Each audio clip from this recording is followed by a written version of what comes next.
Why this close? At first, the image gives us almost nothing but an eye. We can inspect its smallest movement, but not the situation around it. Then the frame opens. A room, another person, and an envelope appears.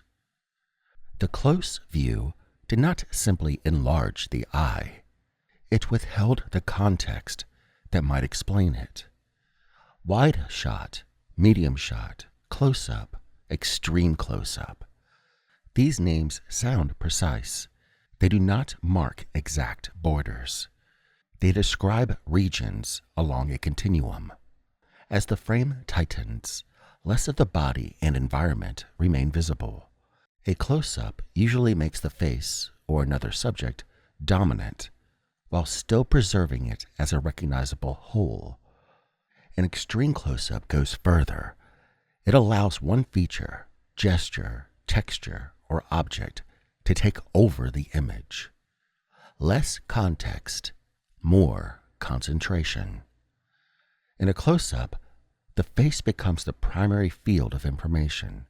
A glance that might disappear inside a wider composition can become the event.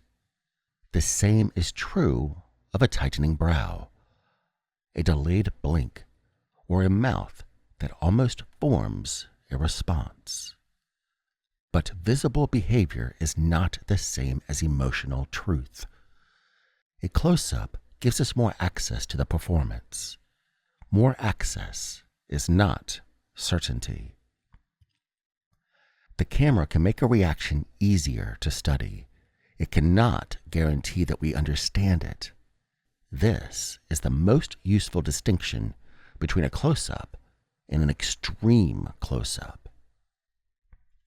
A close-up still presents a person, a face, or an object as a recognizable whole. An extreme close-up often turns that whole into a fragment. An eye becomes the event, a hand becomes the event, a worn object or a tiny mechanical action can carry the entire moment.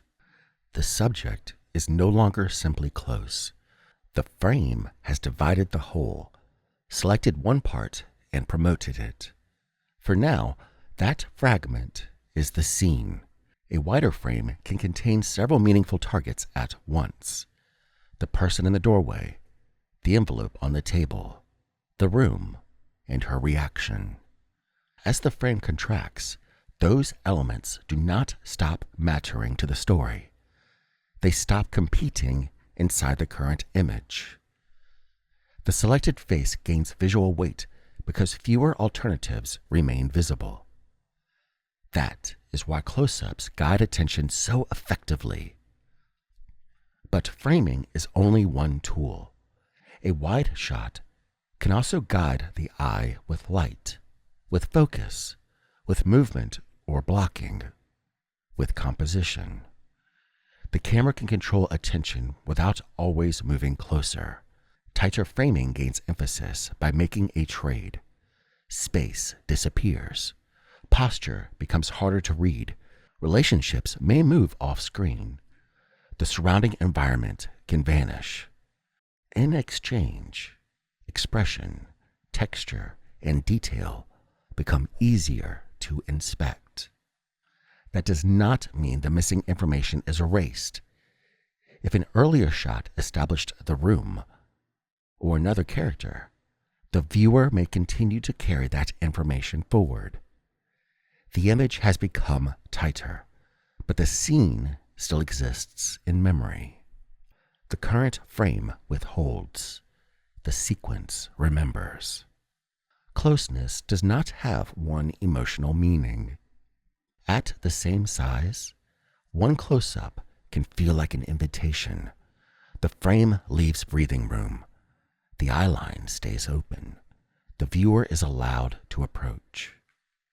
Another close-up can feel like scrutiny. The edges press inward. The subject has less room, and the duration can become uncomfortable. Neither effect comes from size alone. Composition changes the pressure. Duration changes how long we must remain there.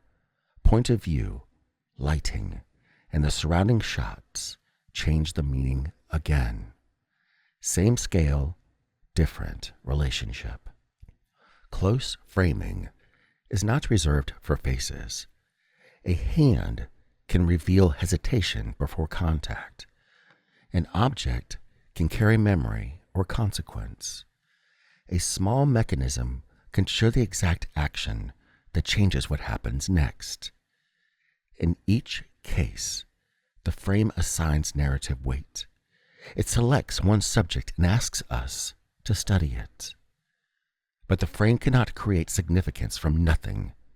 Story creates significance. Sequence creates significance. What the viewer already knows is what makes the selected detail matter. The frame assigns weight. The story creates meaning. Why go extreme? Because sometimes the event is smaller than a normal close-up can make legible. A tiny eye movement, the texture of a damaged surface, a clue inside an ordinary object. The instant a mechanism changes state, the extreme close-up removes almost everything else. That can create concentration, uncertainty, pressure, or sensory intensity. But magnification alone is not meaning. Bigger is not automatically more important. The sequence must teach us why this fragment deserves to dominate the image. No close-up works alone. Its meaning depends on neighboring shots. A wider shot can establish the geography. A medium view can connect the people, objects, and actions within that space. A close-up can isolate the reaction that matters now. An insert or an extreme close-up can isolate the detail that changes the scene.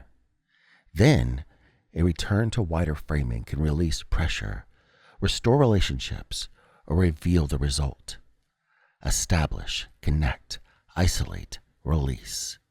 The same close-up placed after a different shot may carry a different meaning.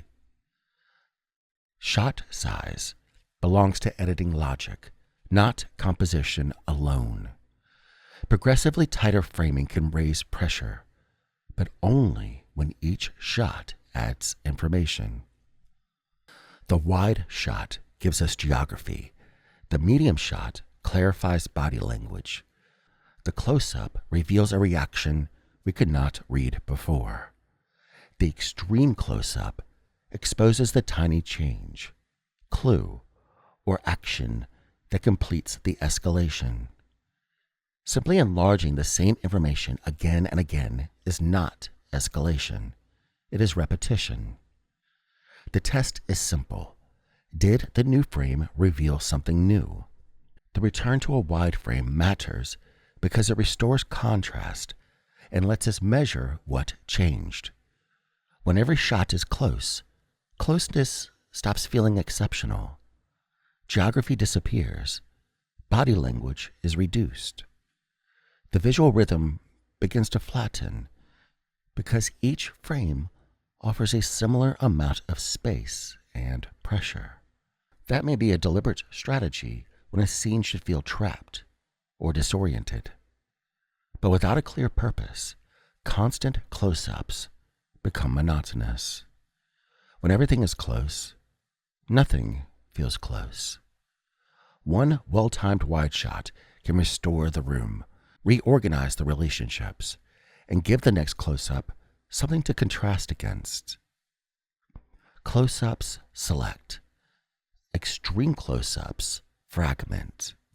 Both withhold information so something else can gain weight. Neither one guarantees intimacy, truth, empathy, or intensity. Their effect depends on performance, duration, context, and the shots around them. The power is not closeness by itself. It is contrast.